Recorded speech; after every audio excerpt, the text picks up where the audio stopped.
Have you ever looked at your rose bushes in the middle of July and wondered why they've stopped blooming? Or worse, why the leaves are turning yellow and brittle? Most gardeners think that once the summer heat hits triple digits, the show is over until fall. But what if I told you there is one specific secret, a technique used by professional rosarians that can keep your garden looking like a spring paradise, even in the harshest August sun? Today, I'm going to pull back the curtain and show you exactly how to trick your roses into a second, third, and even fourth flush of blooms. By the end of this video, you won't just be saving your roses, you'll be making them the envy of the entire neighborhood. Understanding the summer dormancy myth.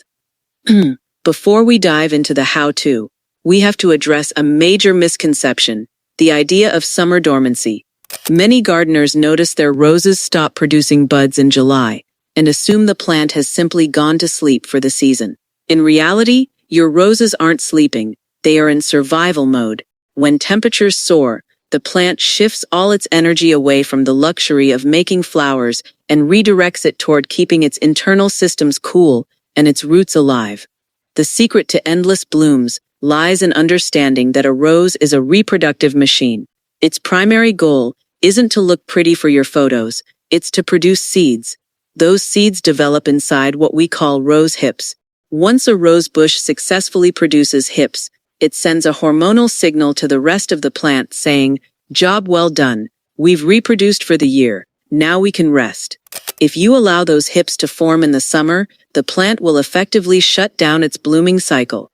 Our strategy is to interrupt that signal. By preventing seed production and managing the plant's internal clock, we can keep it in a perpetual state of growth mode.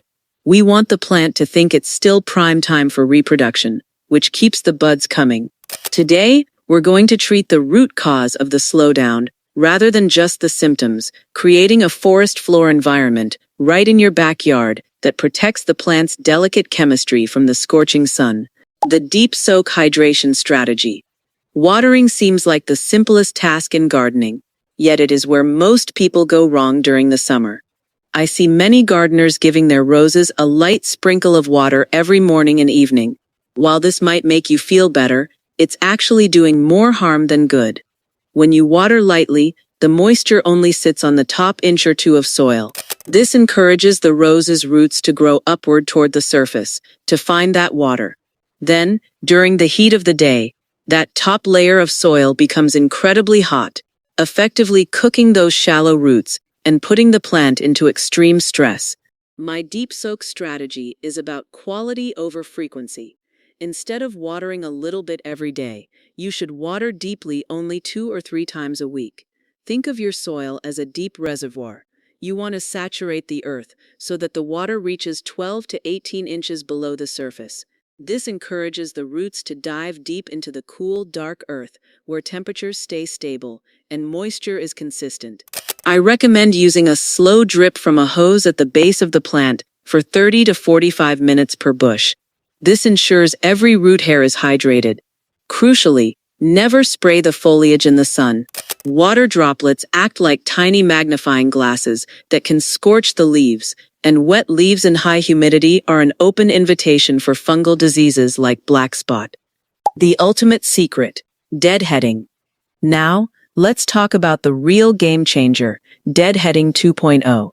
Most people know they should remove dead flowers, but they usually just snip off the head right at the top. This is a missed opportunity. To get endless roses, you need to use the 5-leaf method. If you look closely at a rose stem, you'll notice that the leaves right under the flower usually only have 3 leaflets. If you cut there, the plant will likely produce a thin, weak stem that may not even have the energy to produce a new flower. The secret is to move your eyes down the stem until you find the first leaf that has 5 leaflets. This is where the plant's true power is stored.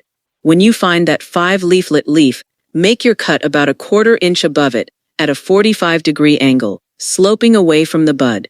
The node at a 5-leaf junction is packed with growth hormones.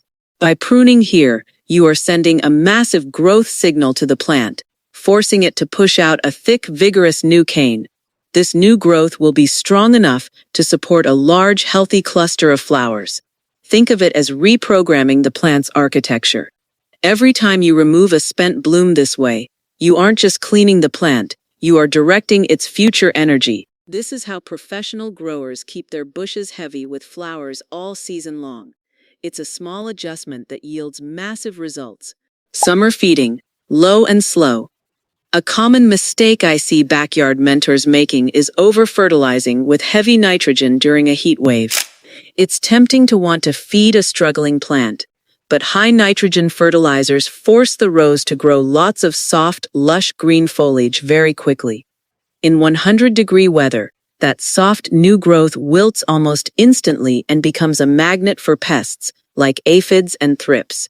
During the peak of summer, our goal is to sustain the plant, not force an aggressive growth spurt. I call this the low and slow feeding schedule. Instead of heavy granules, switch to organic liquid fertilizers, like fish emulsion or liquid seaweed. These provide essential potassium and phosphorus, the nutrients responsible for flower production and root health, without the aggressive nitrogen spike. If you prefer a home remedy, banana peel tea is an excellent source of potassium that helps strengthen the plant's cell walls, making it more resilient to heat. Always ensure your roses are well hydrated before you apply any fertilizer. Feeding a thirsty plant can cause fertilizer burn on the roots. Think of it like a human in the heat.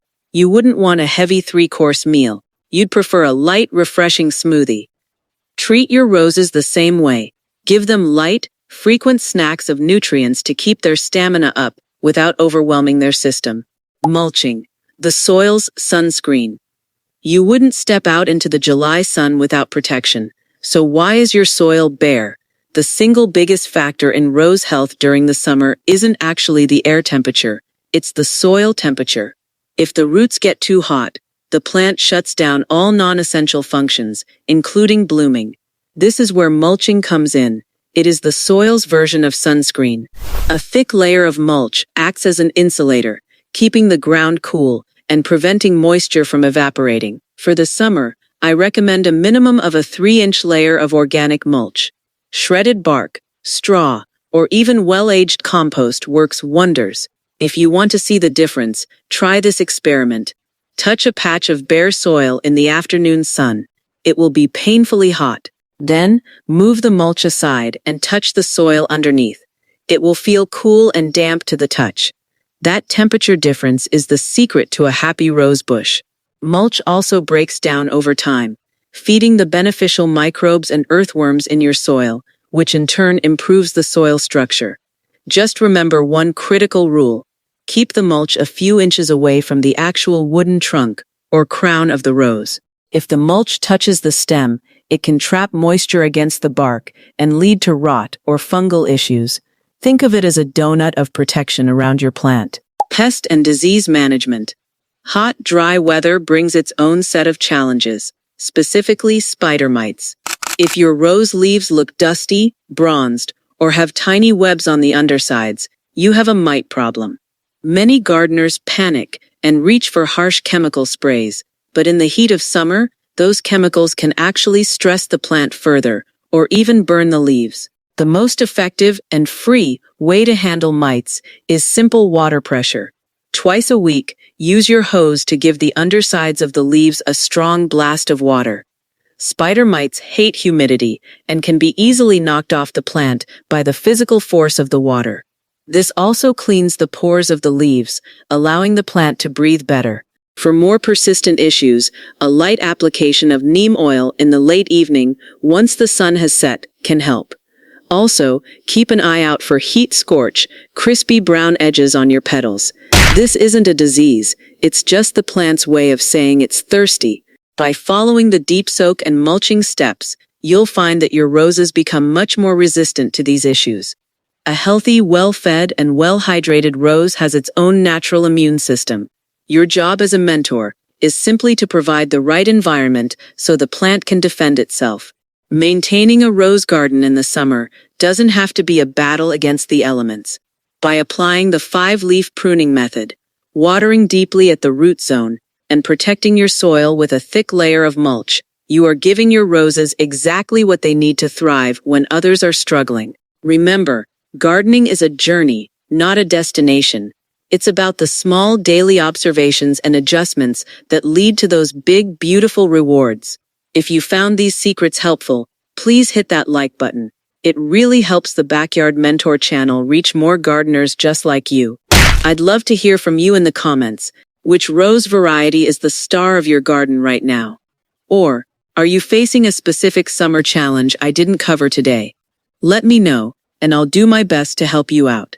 And if you're looking ahead and want to know how to prepare your soil for the upcoming autumn season, make sure to click the video on your screen right now. Keep growing, keep learning, and I'll see you in the next one. Happy gardening!